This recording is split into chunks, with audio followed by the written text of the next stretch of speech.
Assalamualaikum warahmatullahi wabarakatuh. Pada pertemuan kali ini kita akan membahas pada kuliah SDM Internasional ini dengan materi International Performance Management yang akan kita lihat dari perspektif individual dan juga dari perspektif organisasi. Sehingga di sini akan memberikan dampak kepada pengelolaan SDM dan bisnis internasional. Di mana pada pengelolaan SDM dan bisnis internasional, yang pertama itu memerlukan perumusan serta bagaimana implementasi kebijakan dan kegiatan sumber daya manusia, baik di markas kantor induk perusahaan multinasional.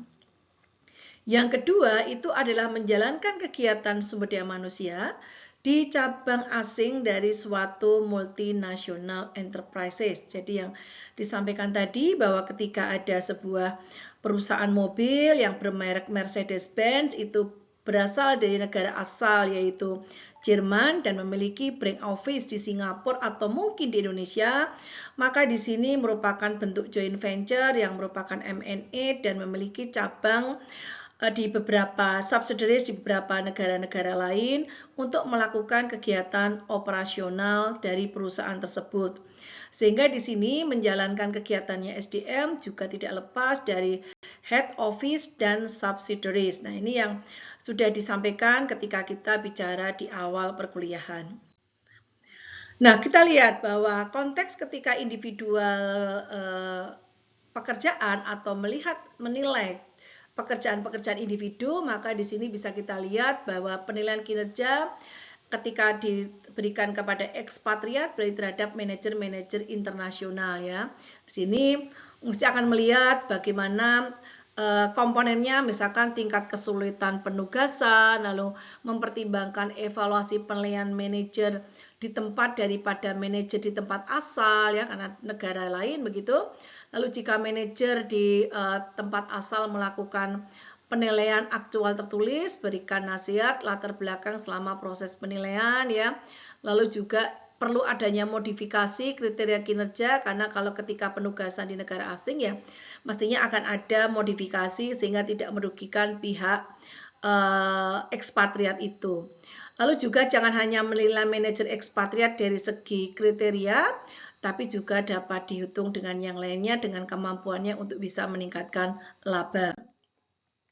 Kita lihat kalau ini adalah berasal dari MNI Control and Performance, berarti organizational outcomes ya, jadi kinerja dari hasil organisasi. Kita lihat di sini ada multinational enterprises headquarter atau kantor pusat dan ada subsidiaries berarti kantor cabang atau branch office. Nah, di sini kita lihat bahwa di situ ada aktivitas kontrol baik itu formal maupun informal yang dilakukan oleh headquarter.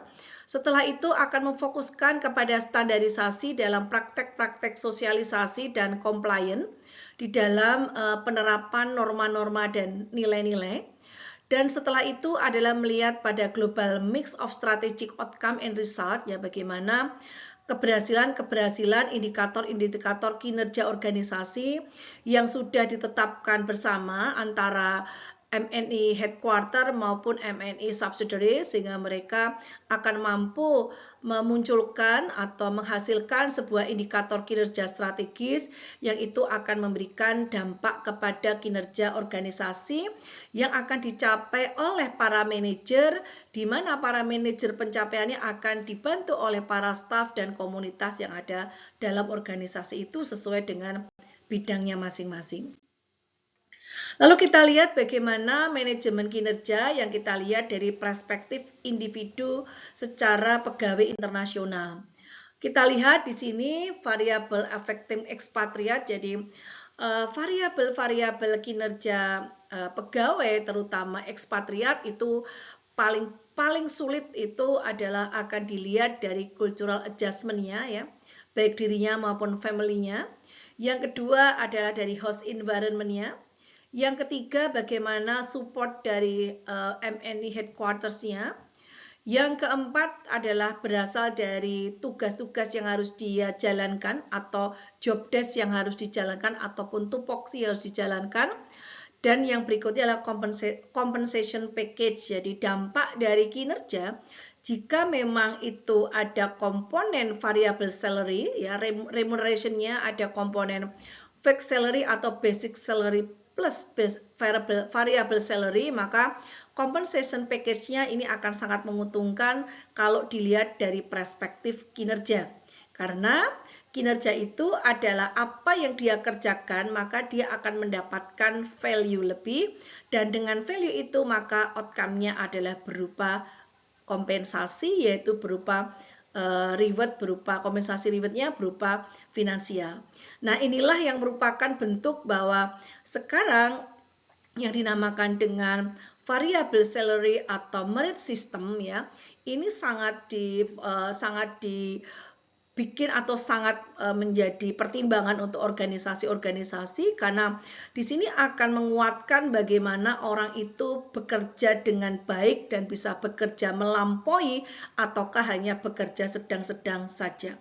Inilah yang menjadi most popular sekarang, menjadi sesuatu hal yang populer, ya, terkait dengan merit system. Jadi bagaimana sebetulnya menyusun sebuah kompensasi berdasarkan atas kinerja, ya, yang ini tentu saja tidak lepas dari apa yang dia lakukan, ya, dia akan mendapatkan pendapatan lebih jika dia melakukan kinerja itu dengan baik ataupun di atas rata-rata atau melampaui dari target.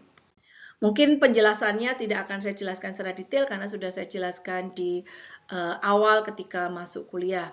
Sedangkan kita lihat tugas-tugas ekspatriat, ya, itu CEO or subsidiary manager, ya, itu adalah dia akan melakukan pekerjaan-pekerjaan overseas, ya, di luar negeri, dan mereka akan mendirect entire foreign cooperation, jadi akan mendirect operasi-operasi internasional, begitu, mode-mode operasi internasional, lalu juga structure reproducer, lalu troubleshooter dan operatif. Jadi ini merupakan satu bentuk atau satu paket dari tugas-tugas ekspatriat.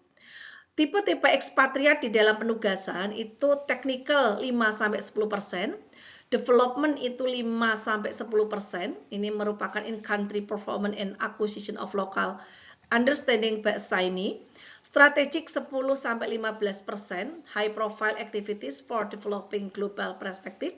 Sedangkan yang fungsional 55-80% itu more enduring two-way transfer of existing process and practices. Jadi bagaimana yang paling besar itu adalah pada fungsi-fungsinya atau fungsionalnya.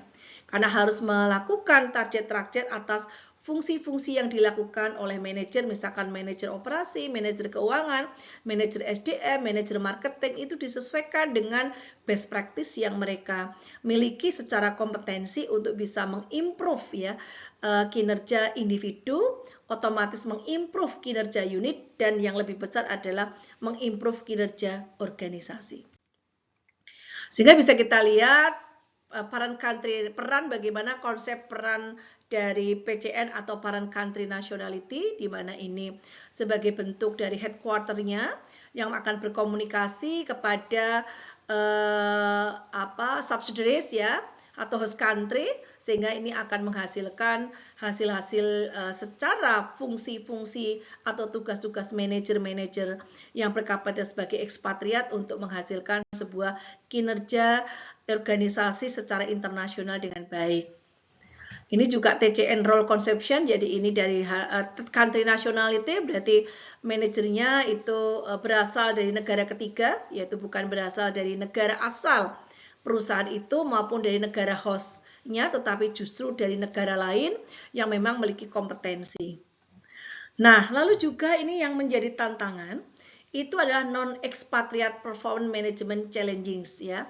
Ini kita melihat dari non-standar pekerjaannya, dan kriterianya dilihat dari perbedaan-perbedaan budaya dari pegawai yang ada. Jadi ini yang bukan merupakan kinerja atau bukan merupakan tugas-tugas yang berdasarkan kepada fungsi-fungsi yang dimiliki oleh ekspatriat, tetapi justru yang terkait dengan budaya, terkait dengan bagaimana sebetulnya kemampuan dan kegagalannya di dalam bisa survive di dalam bekerja ya. Nah, ini menjadi satu hal yang memang menjadi non-expatriate performance management challenges ya.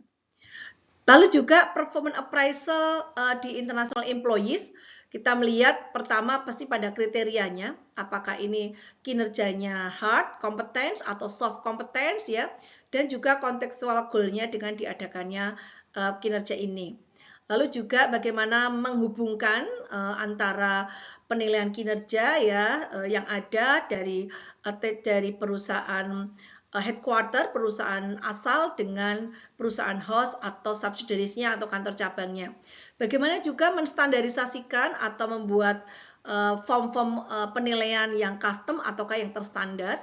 Lalu frekuensi dalam penilaiannya apakah 1 tahun sekali, apakah 1 semester sekali, ataukah 3 bulan sekali, tergantung dari kebijakan dan regulasi dari headquarter yang itu akan disondingkan kepada subsidiaries. Lalu bagaimana performance feedback-nya, bagaimana feedback dari hasil kinerja itu. Ya, lalu juga appraisal of host country nationality employees yang ini memang merupakan inpatriat, jadi tidak hanya ekspatriat tapi juga inpatriat. Ini kita bisa lihat bagaimana prosedurnya ya, bagaimana antara parent company sebagai role senders yang itu akan berikan komunikasinya sehingga di host country stakeholder itu akan memberikan penilaian kerja kepada host country nationality manager yang berupa role recipient maupun sebagai role behavior, artinya role melihat pada hard kompetensinya dan melihat pada soft kompetensinya. Nah, hasil riset dari penelitian yang terkait dengan international performance ini adalah pada one way or another international comparison of expatriate performance management in multinational companies yang ditulis oleh Anna Katarina Beder et al. Ya. Nah, ini menyampaikan bahwa hasil riset yang dilakukan oleh Anna et al. Itu menyampaikan bahwa dengan tingginya biaya dan kepentingan strategis penugasan ekspatriat, manajemen kinerja ekspatriat itu akan memainkan peran yang semakin penting dalam perusahaan multinational enterprises. Penilaian tentang EPM ini, jadi expatriate performance management ini masih menjadi tahap awal dan akan menggambarkan perdebatan dalam manajemen SDM internasional. Dan studi ini juga menyelidiki dan membandingkan strategi serta praktek enterprises performance management di seluruh multinational enterprises, ekspatriat performance management di seluruh MNI dari 3 kelompok negara yang berbeda untuk lebih memahami apakah praktek ekspatriat performance management cenderung konvergen, divergen atau convergen, menunjukkan aspek keduanya. Hasil dari survei 132 MNI Anglo-Saxon, Jermanik, dan Jepang mengungkapkan bahwa ada terjadi perbedaan yang sangat menonjol divergensi pada tingkat strategis expatriate performance management, seperti adanya kecenderungan yang dilakukan oleh MNI Jepang yaitu mengejar strategi kepegawaian yang lebih etnosentris dan merancang sistem EPM yang disesuaikan secara khusus kepada ekspatriat. Sedangkan pada tingkat praktek, peneliti atau Anna et al. Menemukan kesamaan dan perbedaan antara MNI Jepang dan Anglo-Saxon dan Jermanik dengan menunjukkan ke arah cross-vergen, sehingga implikasi teoritis dan praktik dari hasil perlu dibahas ulang. Nah, inilah materi yang bisa saya sampaikan terkait dengan International Performance Management, sehingga ini akan memberi gambaran bagaimana sebetulnya tugas-tugas ekspatriat yang akan dijadikan sebagai indikator di dalam penilaian kinerja ataupun non-task ataupun bukan tugas-tugas utamanya, artinya berupa soft kompetensi yang itu juga menjadi indikator dalam penilaian kinerja dari pegawai internasional itu. Pegawai internasional bisa berkapasitas ekspatriat maupun inpatriat. Baik, untuk materi International Performance Management saya cukupkan sekian dan kita akan sambung lagi ke materi-materi yang lain yang juga sangat penting perlu adanya di manajemen internasional human resource. Terima kasih. Assalamualaikum warahmatullahi wabarakatuh.